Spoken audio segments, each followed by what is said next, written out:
Bam. It is being nice and only. Baboon.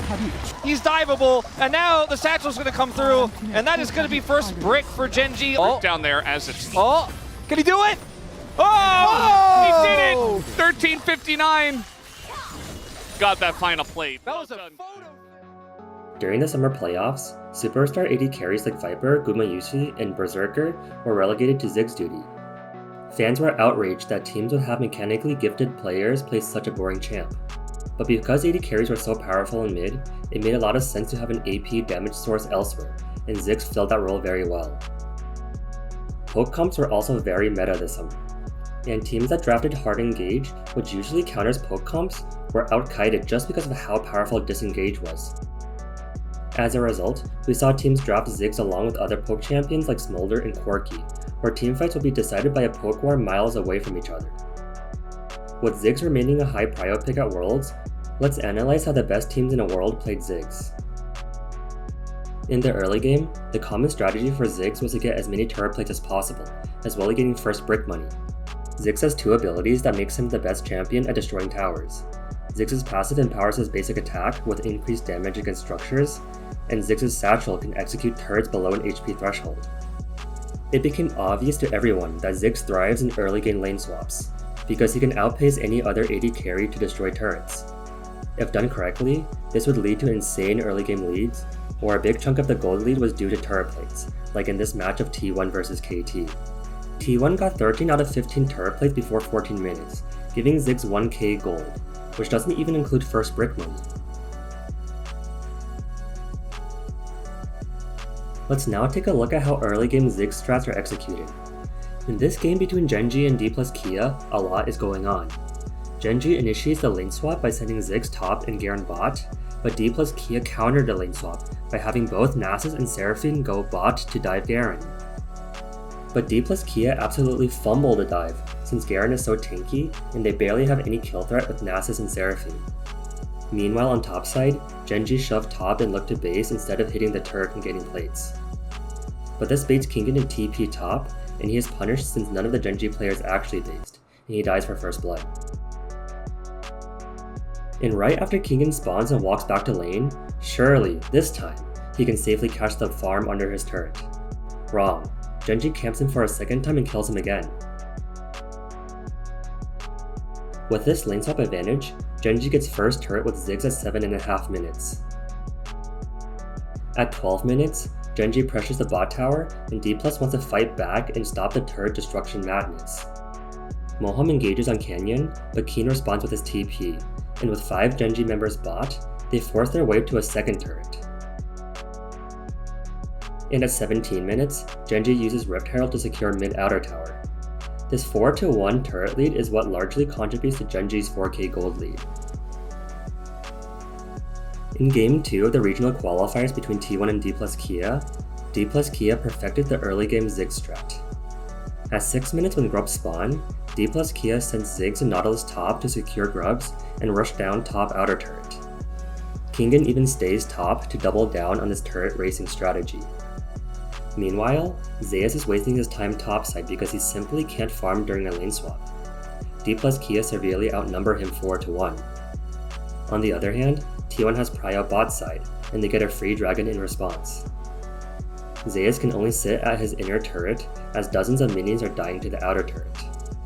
And at 7.5 minutes, D+ Kia already cashed in first brick money along with its 5 plates.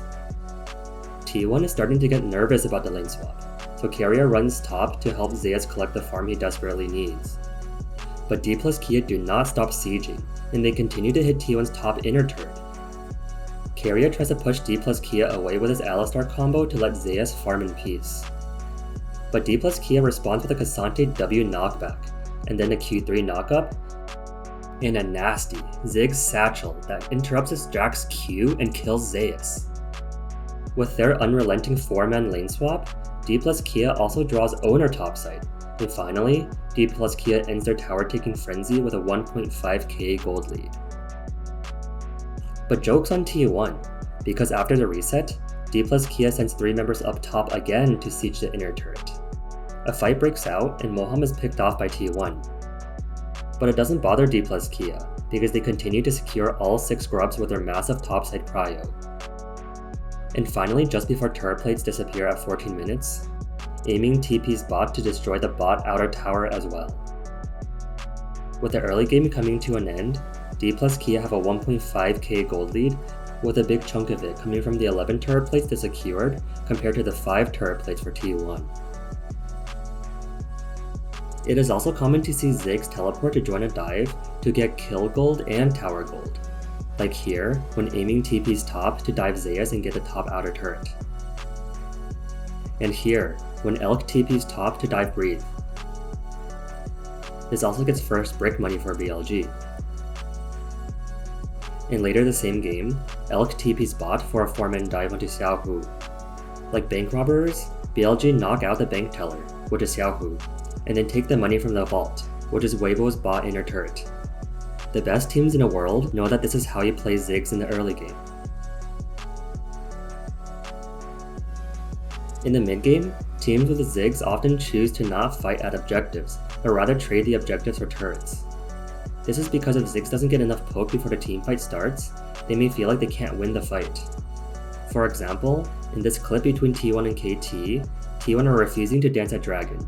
Instead, they dare KT to start Dragon so they can flank and get their Lee Sin Yasuo ult combo. But KT do not take the bait, and instead, they respond to T1's inaction with BDD and Deft sieging mid outer tower, and this catches T1 by surprise. Now, T1 feels pressure to start Dragon. In fact, with so much pressure mid, KT make the call to give up Dragon entirely, and with Ziggs' insane turret taking speed, KT gets 3 towers for Dragon. And in this match between T1 and D plus Kia, instead of grouping for Dragon, Aiming TP's top to get a top outer turret. This decision to not commit to the teamfight catches T1 off guard once again, and with no TPs on Zeus and Faker, T1 loses 2 turrets for Dragon. Now, let's take a look at how the best teams navigate teamfights with Ziggs. As a poke champion with a devastating ult that deals 50% more damage to those in the center, the most popular way to play Ziggs is to combo his ult with reliable CC. A combo popularized by Hano Life Esports is the Vi Ziggs ult combo. Whoever Vi ult is guaranteed to take extra damage from Ziggs ult. In this game between Hano Life and T1, whoever Peanut ult will die on the spot, such as this insane Vi Ziggs ult combo at Dragon, here when Guma gets deleted, and here when Guma gets deleted again. Even Chovy was deleted by the Vi Ziggs combo in the grand finals. Another Ziggs combo that T1 likes to run is Camille Ziggs. Whoever Camille ults cannot dodge Ziggs ult, seen here and here. But before a teamfight even begins, teams with Ziggs knows that positioning is everything. As a fragile poke comp, they must be careful about warding their flanks while getting poke on their opponents. In this teamfight, D plus Kia are starting Baron with Lucid and Showmaker 2-manning it, while Kingen, Aiming, and Moham are guarding against T1. T1 has very little vision around Baron, and immediately, Aiming gets decent poke onto Owner and Faker for face checking the bush. Meanwhile, Zeus TP's above for a flank angle on Gwen. T1 are ready for an all-out skirmish, and they set up a 3-point flank on Aiming. But thanks to his Banshee's Veil, Aiming isn't knocked up by Nautilus ult and flashes to safety. Showmaker and Moham jump on Zeus, looking to pick him off while Kingen zones the rest of T1. Kingen even interrupts Guma's bullet time with Kasante W. With Maokai ult flying in, T1 have no choice but to leave Zeus to die, and instead, they all focus Kingen. T1 are trapped in a narrow choke and eat a massive Ziggs ult that nearly deletes Owner and Guma.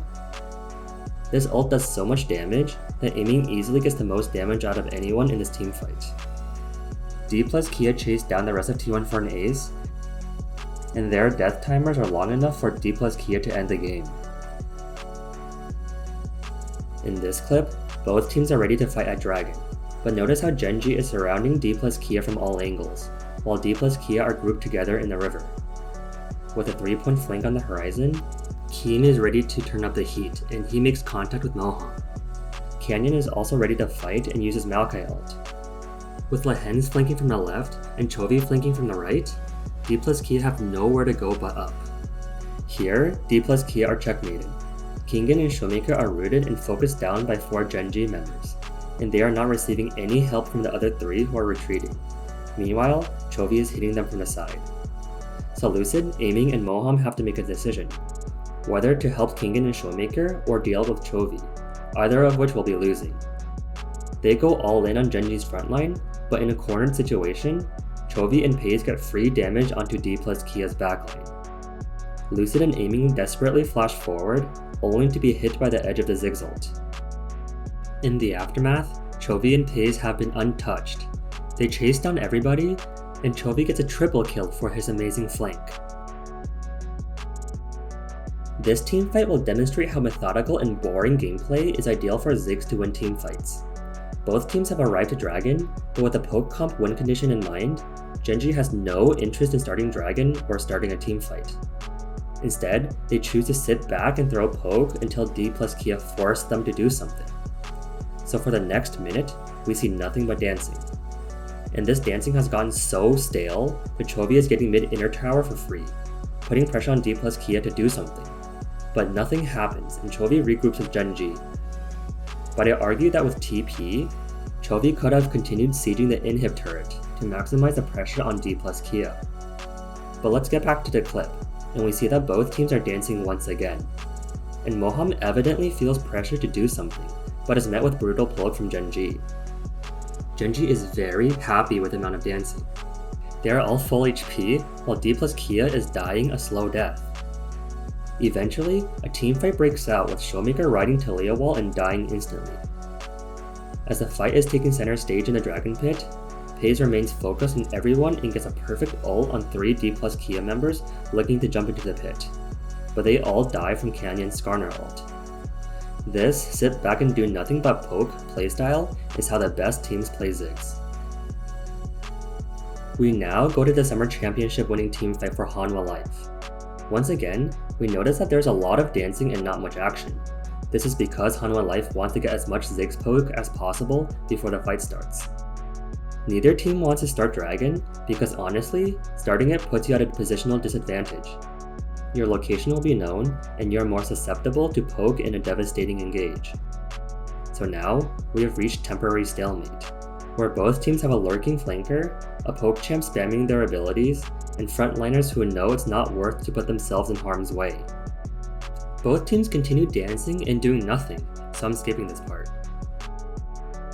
Genji have pulled away from Dragon so much that Hanwha Life finally think it's safe to start it, but Genji promptly return to Dragon and start hurling poke with Kaisa W and Corki rockets, and Hanwha Life instantly realize that this is a bad idea and they retreat.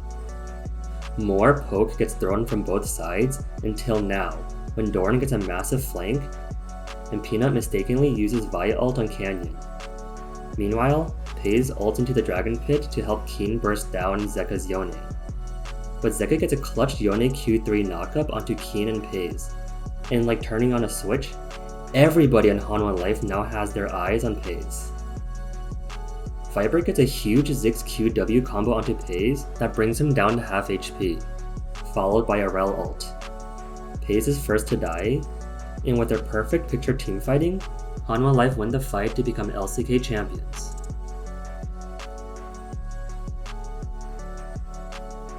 For most of the summer, the meta was dominated by lane swaps and poke comps, and the main culprit driving this meta was Ziggs. At Worlds, AD carries are not being played mid as much as before, but the Ziggs prio remains high. As the Swiss stage is around the corner, we shall see if Ziggs remains a permaban at Worlds, or whether teams will play Ziggs in a patch that has nerfed poke comps. Have you been enjoying the Worlds meta? Which champions are you excited to see? Let me know in the comments.